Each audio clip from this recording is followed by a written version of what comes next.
My name is Julia Sage. I'm a social worker and psychotherapist with the counseling group at Jewish Family Services of Ottawa. Today I'm here to talk about a topic that affects us all, stress and the impact on the body. I hope that the tools we share today will help increase your sense of well-being.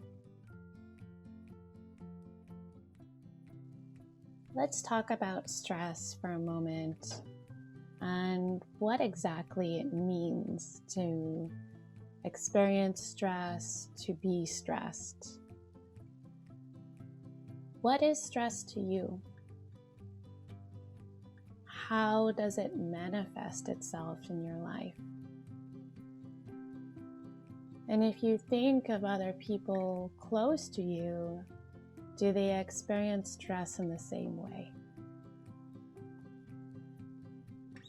Where do you feel stress in your body?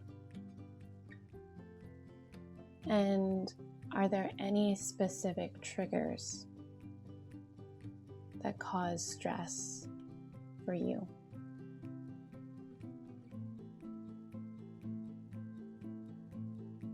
Stress is unique to everyone. What might trigger stress for you might be different of what triggers stress for someone else. But really, anything in particular can trigger stress or worry. The idea is that sometimes, even when things are going well, we might have a worry or a thought of, but what if it all falls apart? And we know via research that there's specific things that strongly are correlated to triggering or causing stress. And those are situations that are ambiguous, where there's many possible different interpretations of a specific event. The second are novel or new situations. And these are situations where we have no experience to fall back on.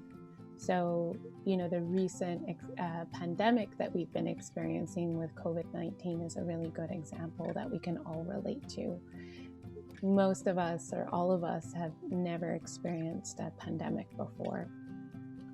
And number 3 are situations that are unpredictable. So it's really unclear how things will turn out.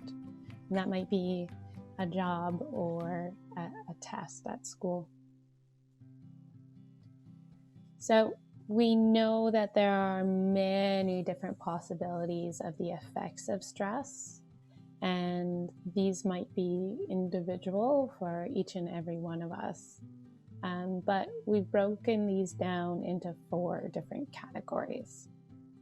So physical or physiological effects, cognitive effects, behavioral effects, and emotional effects. So just take a moment to look at these categories and see which types of symptoms or effects you can relate to. Maybe ones you're experiencing right now, or ones you've experienced in the past.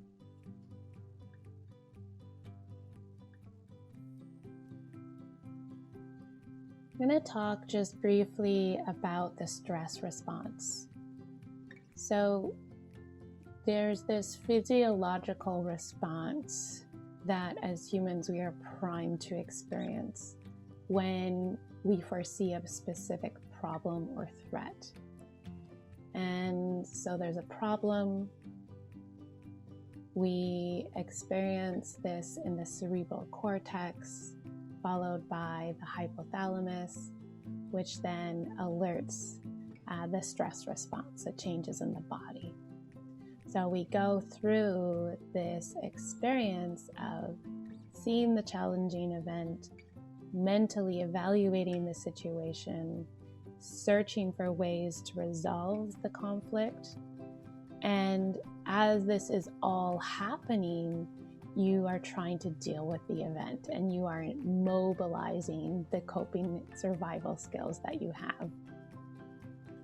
And if you find that you can successfully, right, if you determine, yeah, okay, this is something I can cope with, then you won't see it as stressful and you'll carry on with your life and cope and move about your day.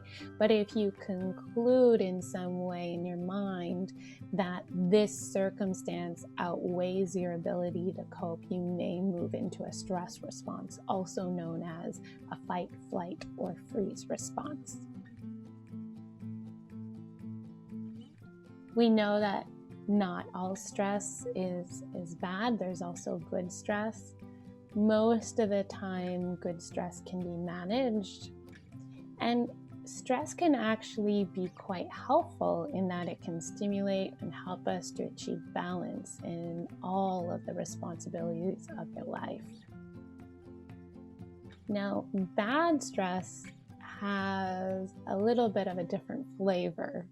It may cause you to feel out of control, and it can, in fact, if it's not managed well or kind of takes over, becomes too much, it can actually harm your health and happiness. So the idea is that, well, stress is, of course, part of our lives, and so we need to be able to learn to manage it instead of fix it. We can't always get rid of it or push it away. So these are the 3 main stages of stress response. So stage 1, when we're experiencing stress, it includes the mobilization of energy. So the body reacts in a sudden, frightened way to the stressor. We get all of these things happening in our body to be able to respond.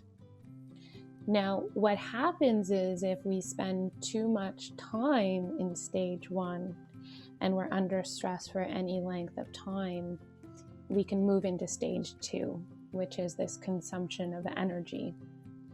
So in this stage, the body will actually begin to release stored sugars and fats, consuming vital resources. And in this stage, you may be able to relate to this at some point in your life, but you really feel this drive, this pressure. And because of that constant feeling of pressure and to keep going, you might become exhausted to the point of fatigue. You might experience overeating or just not wanting to eat, experiencing increased anxiety or tension, difficulties with concentration. You might suffer some, minor illnesses such as colds or flus, and you might find yourself increasing some unhealthy habits just to sustain coping with the stress. So kind of the go-tos are smoking, excessive alcohol or food consumption, increased caffeine use, use of being online more, that kind of thing.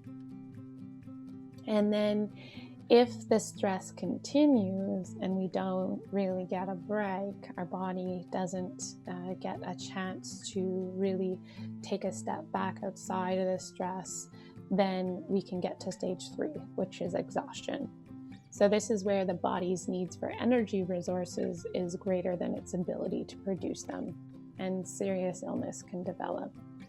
And this is where, with chronic sustained stress, we see things like heart disease, stroke, high blood pressure, sometimes increased mental illness like depression and anxiety, insomnia, so difficulty sleeping, errors in judgment, and sometimes even personality changes. So we're going to do a short exercise here shortly. It's called the progressive muscle relaxation technique. And it's an exercise that reduces stress and anxiety in your body by tensing and releasing different areas of the body, so different muscle groups. So this exercise can provide an immediate release of tension and stress, and it's really best if we can practice it frequently. So when you practice this technique on a regular basis, it helps you to recognize when tension and stress are building in the body and gives you a skill of being able to release it more skillfully. So these are really tools to help you to relax. So it's like anything else, the more we practice it, the more skilled we become at doing the skill. So during this exercise, each muscle should be tensed, but not to the point of strain. If you have any injuries or pain in your body, you can skip an affected area, or just use your mind to imagine tensing that area visually. Pay really attention to the experience of releasing and the resulting feeling of relaxation as you go. Let's begin.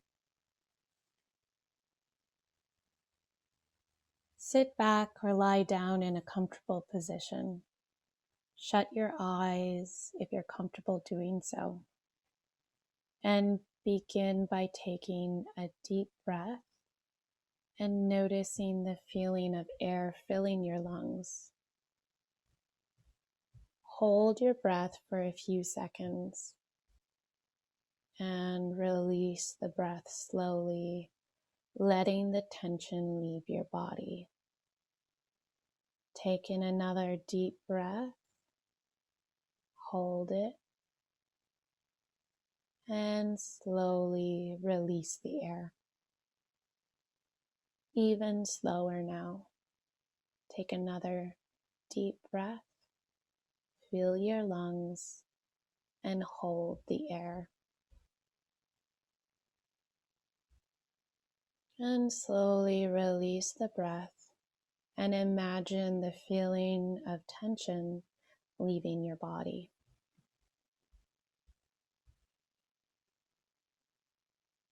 Now move your attention to your feet.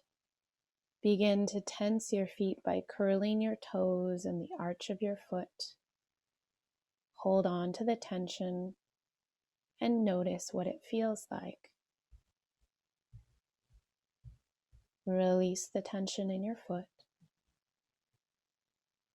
and notice the new feeling of relaxation.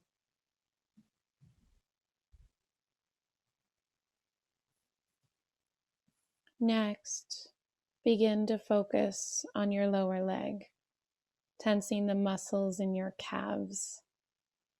Hold them tightly and pay attention to the feeling of tension. Hold the tension, feel the tension, and release. Allow the tension in your lower legs to melt away. Noticing the feeling of relaxation compared to the feeling of tension. Remembering to continue as we go, taking deep breaths. Next, tense the muscles of your upper leg and pelvis. You can do this by tightly squeezing your thighs together. Make sure you feel the tension without going to the point of strain. Hold the tension and release. Feel the tension leave your muscles. And again, notice the difference between the tension and the relaxation. Now begin to tense your stomach and chest. You can do this by sucking your stomach in, holding it, hold the tension just a little bit longer, and exhale, letting the belly fully relax and expand. Allow it to be soft. Allow your body to go limp and let yourself notice this feeling of relaxation. Now moving to the chest. Breathe in slowly, filling up your lungs with air. Holding that air in your lungs, noticing the tension in your lungs and chest, and then releasing the air slowly. Feel it leaving your lungs. And notice the difference between the tension and now the relaxation. Allowing the breath to flow easily. Next, tense the muscles in your back by bringing your shoulders together behind you and holding them tightly. Tense them as hard as you can without straining. Hold the tension and release. Release the tension from your back and feel the tension slowly leave your body, noticing this feeling of relaxation. Notice how different your body feels when you allow it to relax.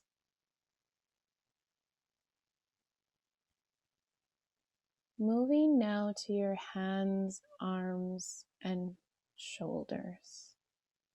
First, making a fist and squeezing all the way up your arm. Hold it and release. Release the tension from your arms and shoulders.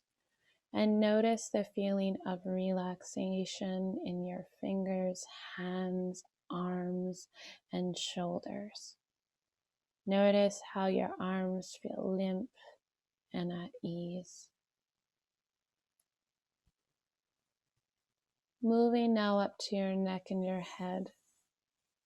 Tense your face and your neck by distorting the muscles around your eyes and mouth. Hold the tension. Notice the tension. And then release, allowing the tension in your face to melt away as if your face is coming up through water, smoothing out all the tension. And again, notice the difference between the tension and the relaxation.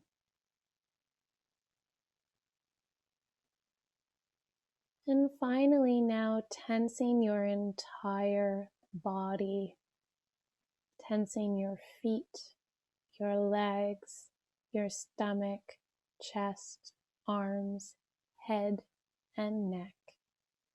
Tense harder, holding the tension in your entire body without straining.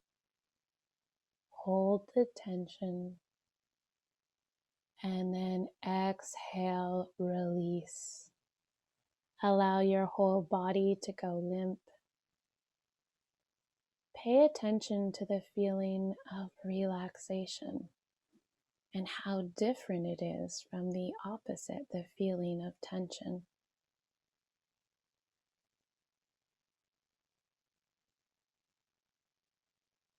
And we'll close here by returning to the breath. Again, taking a deep breath in, filling up the lungs, holding your breath for a few seconds, and then exhale, release slowly, allowing the tension to melt away from your body. Taking in another deep breath, hold it, and exhale, slowly release the air. Even slower now, take another deep breath. filling up your lungs, holding the air, and then slowly releasing the breath. Imagine the feeling of tension leaving your body.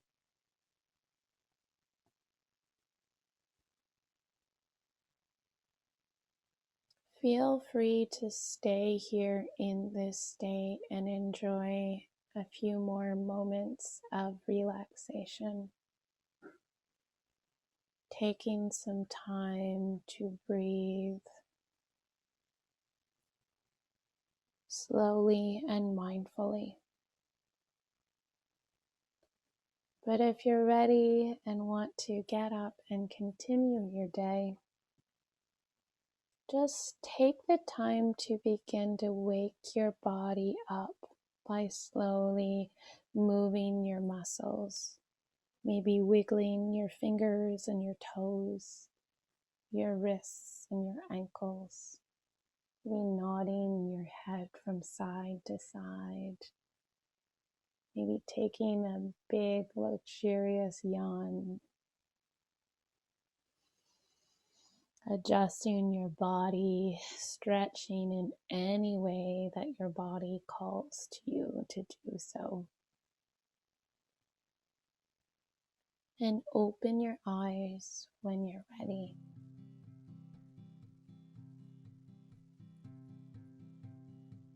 Thank you for joining me today for this segment on stress in the body. We explored how stress can be triggered for each and everyone in different ways. The idea that stress will always be present in our lives, that there's both such a thing as good stress and bad stress, and that we can have different responses to stress. The idea is that sometimes we can prevent stress from getting worse, but ideally we can work on ways to manage our stress better. This is one of a 4-part video series on stress management. For more resources on how to manage stress and other tools for increasing well-being, please visit our websites at jfsottawa.com and thecounselinggroup.com.